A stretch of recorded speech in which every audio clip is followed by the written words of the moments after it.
Let's just do a word in the parsha. This week's parsha is paraduma, parsha chukas.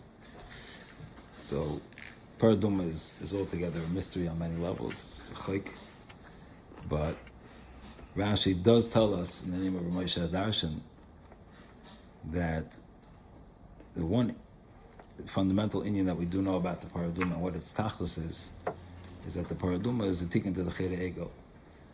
The cheda ego, the ego was a baby calf. The paraduma is a mother cow. And Lashon Rashi is if a maid's child makes a mess in the palace, we call the maid and say, "Hey, you're the mother. Clean up your kid's mess." So we tell the para, "You're the mother. Tovoi aim with the kaneach acher b'no." Let the mother clean up for the child. You clean up for the ego. So obviously hard to understand what that means in reality. And in addition, if this is the tikkun for the biggest chait that was ever done, there has to be some lesson in terms of how to be masakin a chait that could be applied to every person. So my grandfather said the following. This is printed in Malchus Shlomo of Denver, the parsha in teshuva. He said that most of us find that we repeat and repeat and repeat the same averos time and time again. We do them, we regret them, we say we're never going to do it again, and when it comes up, we fall again. Why is it?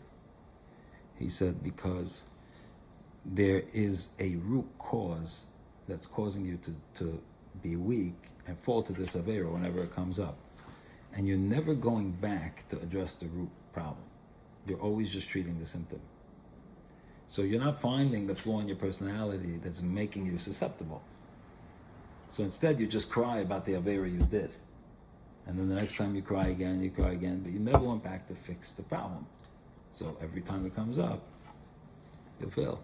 Let's say setting a gather that would prevent the fall, let's say, or right. That would be going to the root cause. Or... So the root cause could really exist in different levels. The root cause could be inside. It could be a personality issue. Like, I've been denying this to myself, but let me just be honest.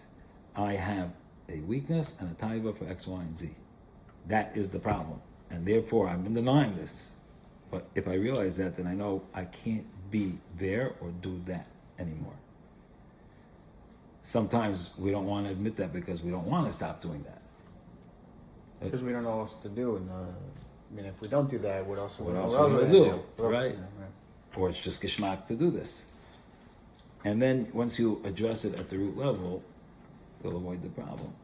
Sometimes it could be circumstantial. The root of the problem might be a circumstantial thing. A person says, "Why am I having so many hurim rum?" And then the answer may be, well, because you're exposing yourself to X, Y, and Z.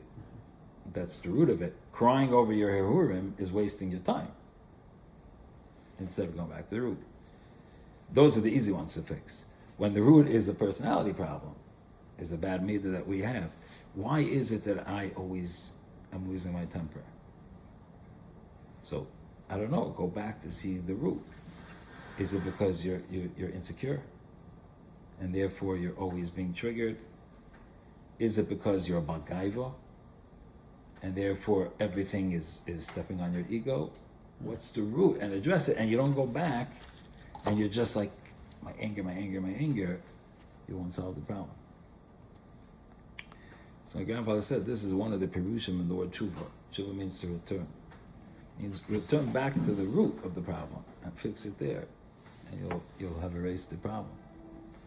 So tovei imo v'tekaneach acher b'no is a rule in teshuva.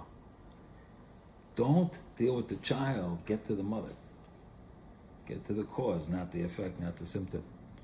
Let the mother clean up the problem.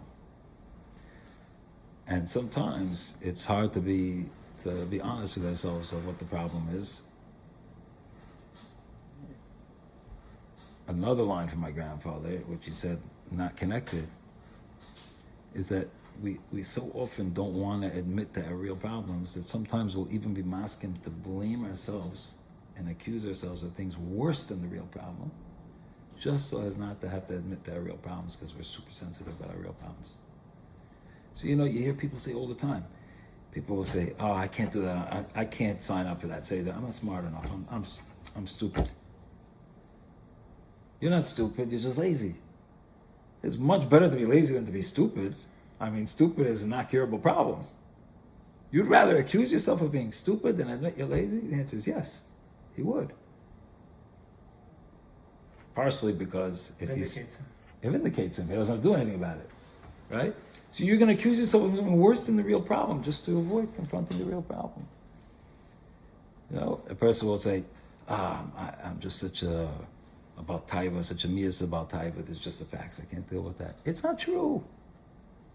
You're just foolishly exposing yourself to X, Y, and Z. Stop doing that, and you'll see that you won't be such a about taiva. You're fanning the flames all the time, or whatever it may be.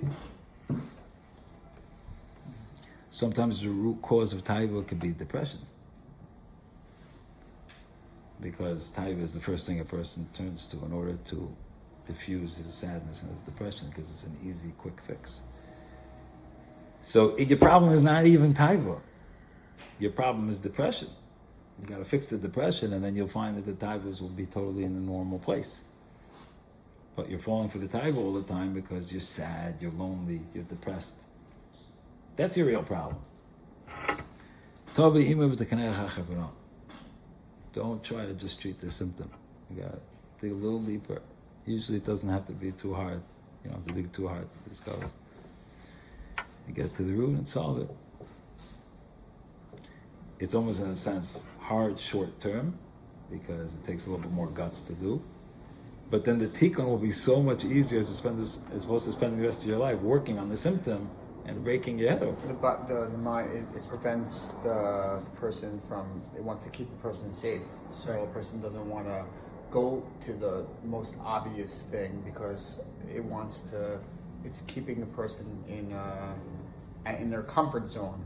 Meaning that's why a person doesn't like to take risks, doesn't like to go out because they like to stay in that paradigm. They like to be in the paradigm. They don't, to go outside of the paradigm is a scary thing because you're it's unknown. It's in the unknown. Right. Even though it is so known what it is, but to go into that is like it's easy, but it's hard emotionally. Emotionally, it's stop. Right. That's yeah. But once a person just breaks through that, it's just an emotional thing. It's like a mirage. You know, you save himself so much in the long term. It's a mirage. Yeah, it's a mirage. Okay, Yashikar, what do you say?